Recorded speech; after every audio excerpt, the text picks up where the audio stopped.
Hello friends, कैसे हो? उम्मीद करता हूँ कि आप सब ठीक होंगे। अगर मेरे चैनल पे न्यू हो तो फ्रेंड्स सब्सक्राइब करो, लाइक करो, शेयर करो और कमेंट बॉक्स में अपनी राय ज़रूर दो। बच्चे को लेकर रोते हुए जा रही थी। हे भगवान, ये सब तुम मुझे कैसे दिन दिखा रहा है? आखिर ये सब मेरे साथ ही क्यों होना? इससे अच्छा तो तुम मुझे जीते जी ही मार देता। कम से कम ये दिन तो ना देखने पड़ते। बेचारी सोनाक्षी अपने बच्चे को लेकर एक बड़े से पेड़ के नीचे जाकर बैठ जाती है और वो बहुत बुरी तरह भीग चुकी थी। उसका बच्चा दूध के लिए रोने लगता है। अब और कोई चारा नहीं है मेरे पास। मुझे अपने मुन्ना को बारिश में ही दूध पिलाना होगा।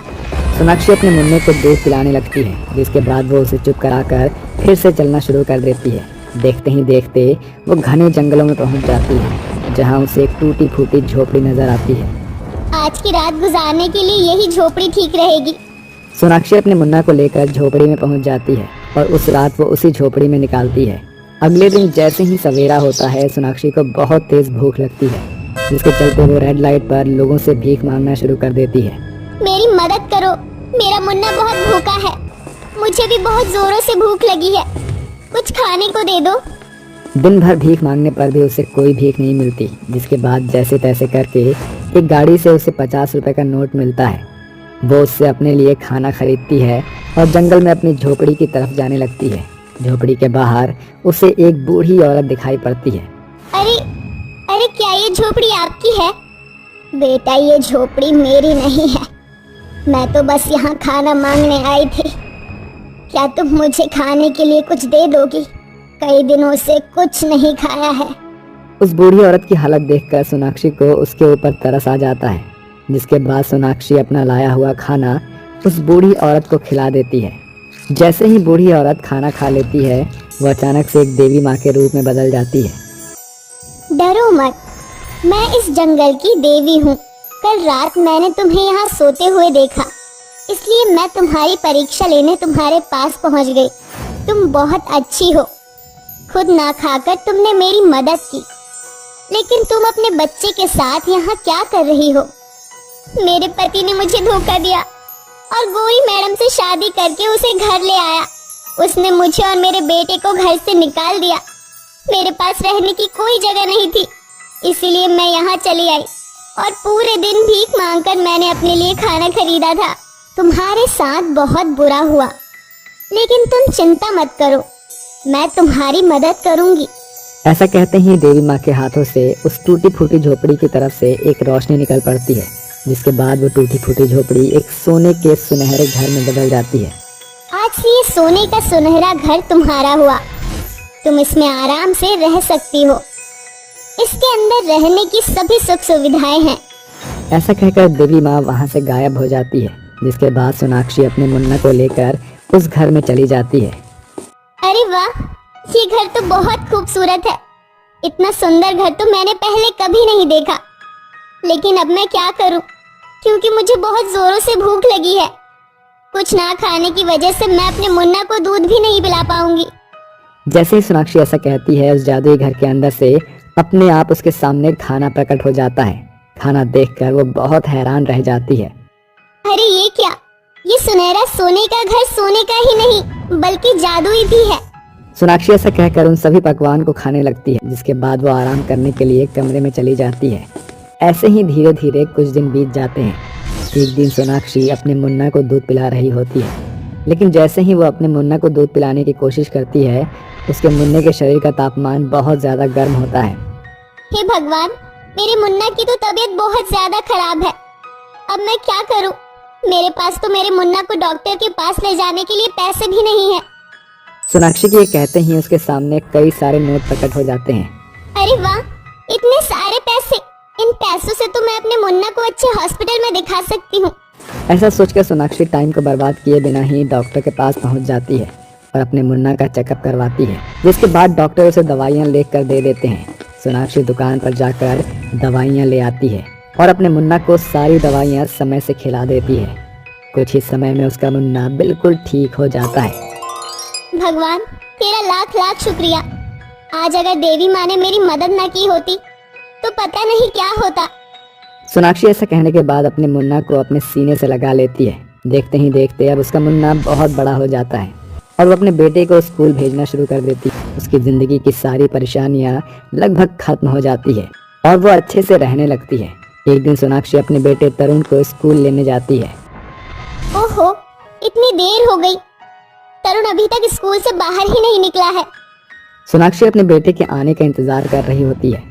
तभी वहां अचानक से गाड़ी का बहुत बुरी तरह एक्सीडेंट हो जाता है।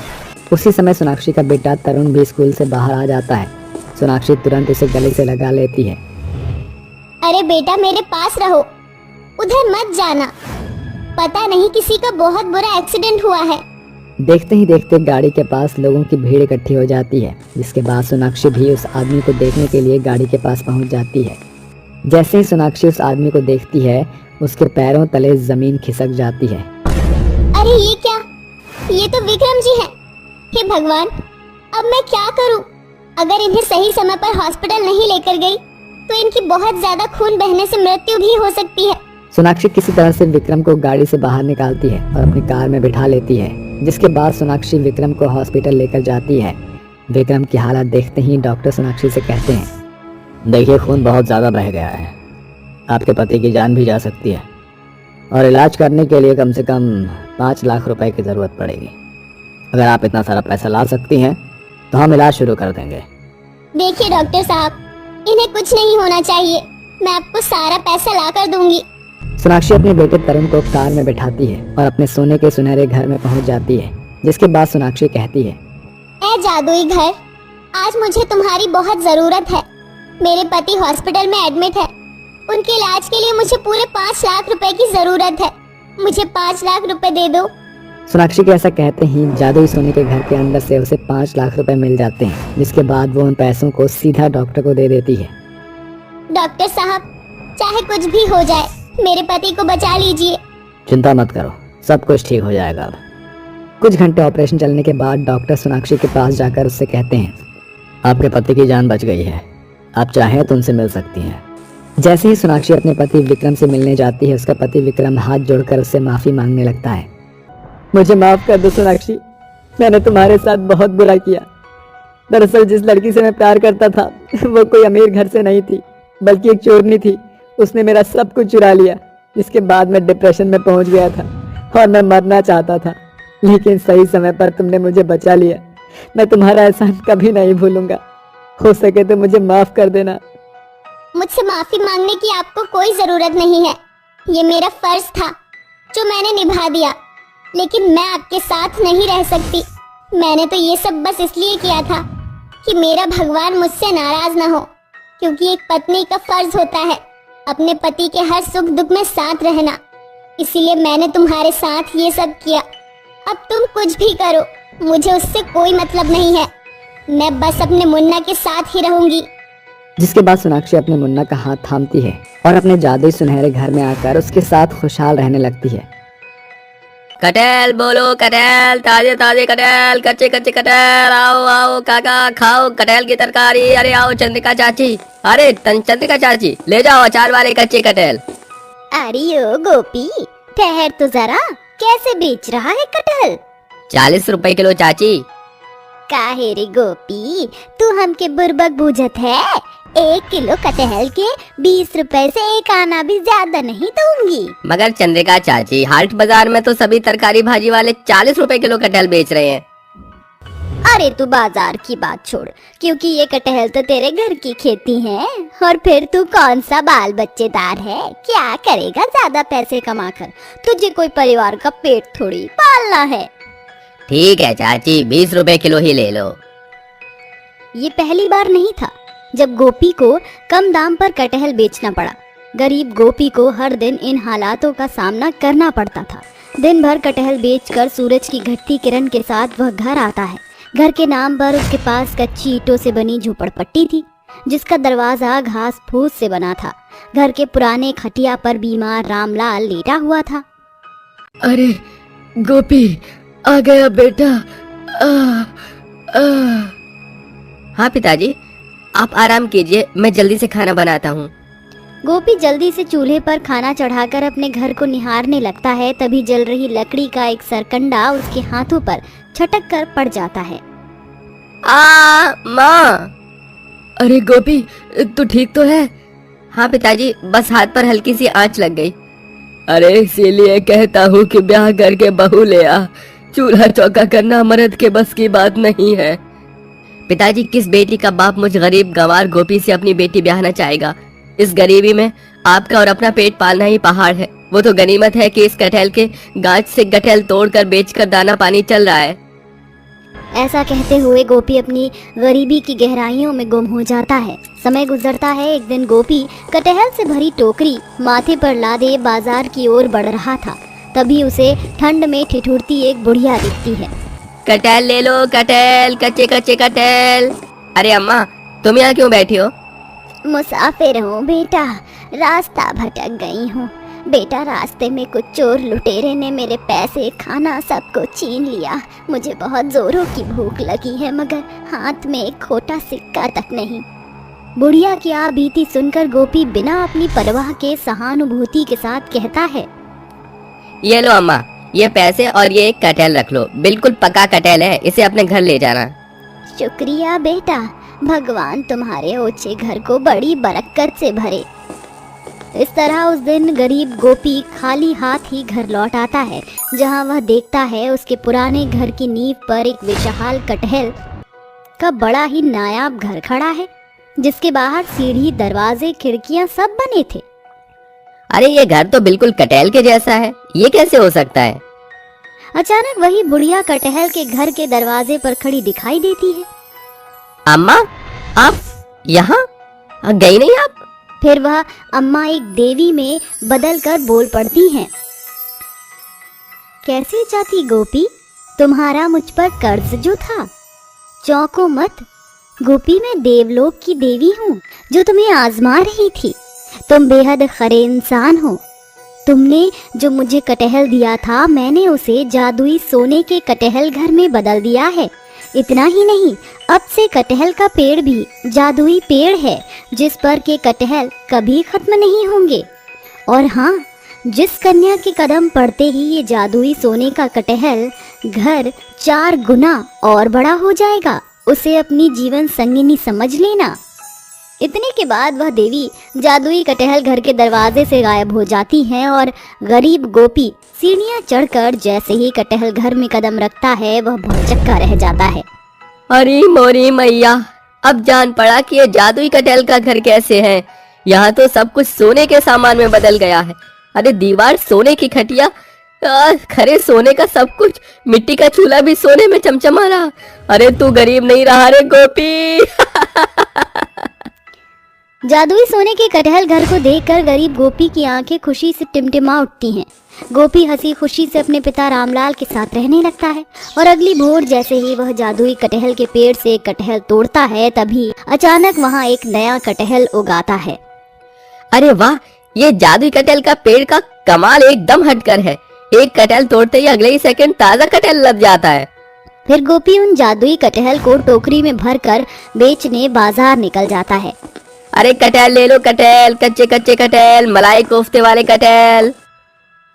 जैसे ही गोपी बाजार में कदम रखता है, एक भिखारी दंपति उसे घेर कर हाथ पसारते हुए कहते हैं, अरे कुछ पैसे दे दो भाई, हमने 2 दिन से कुछ नहीं खाया। मेरी बीवी के शरीर में चलने फिरने की जान भी नहीं बची।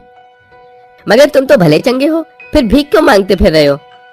ये सुनकर भिखारी बसंता अपनी बेबसी लाचारी पर रोते हुए कहता है, अरे गरीबी और बेरोजगारी की लाचारी ने हम दोनों दंपत्ति को भूखे से भिखारी बना दिया।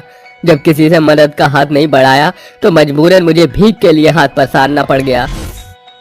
भिखारी के सच्चे बोल गोपी की आंखों को भिगो देते हैं और वो कहता है, मैं करूंगा तुम्हारी मदद, आओ मेरे साथ।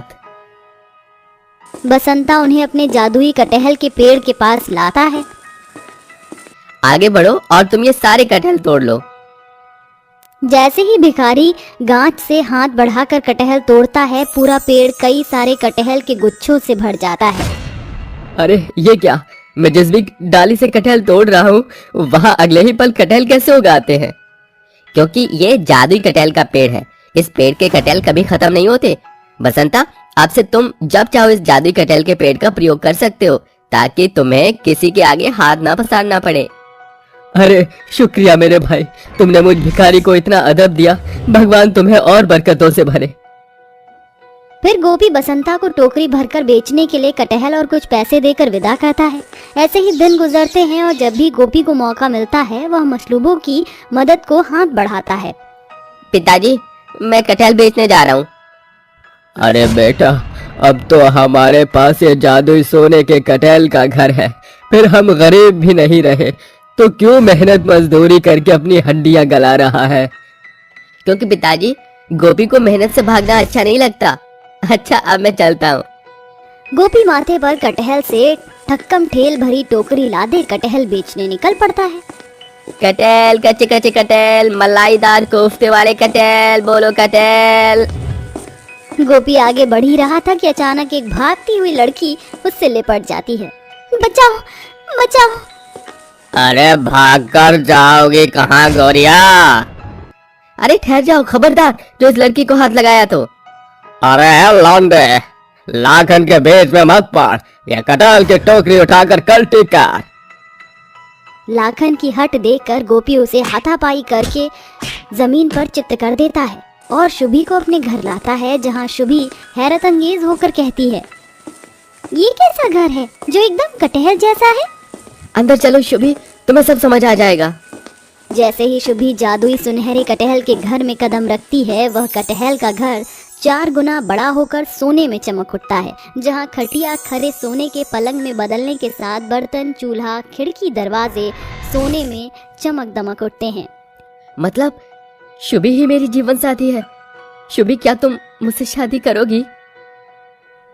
ये सुन शुभी की आंखों में बिखरी खुशी आंसू बनकर झिलमिलाने लगती है और वह झिझकते हुए कहती है, मगर तुम मुझ गरीब अनाथ लड़की से क्यों शादी करना चाहते हो? तुम तो इतना धनी इंसान हो और मेरे पास तो तुम्हें देने को कुछ नहीं। तुम्हारे कदम पड़ते ही मेरा जादुई सोने का कटहल घर जी उठा। ये इस बात का अनूठा संकेत है कि भगवान ने तुम्हें मुझ गरीब गोपी के लिए ही ठहराया था। जिसके बाद दोनों की शादी हो जाती है और वह खुशी खुशी अपनी शादीशुदा जिंदगी को जीने लगते हैं। आखिरकार गरीब गोपी को उसके हिस्से की खुशी नसीब हो ही जाती है। किसने सोचा था कि कल तक जो गोपी कटहल बेचकर गुजारे भर भी ना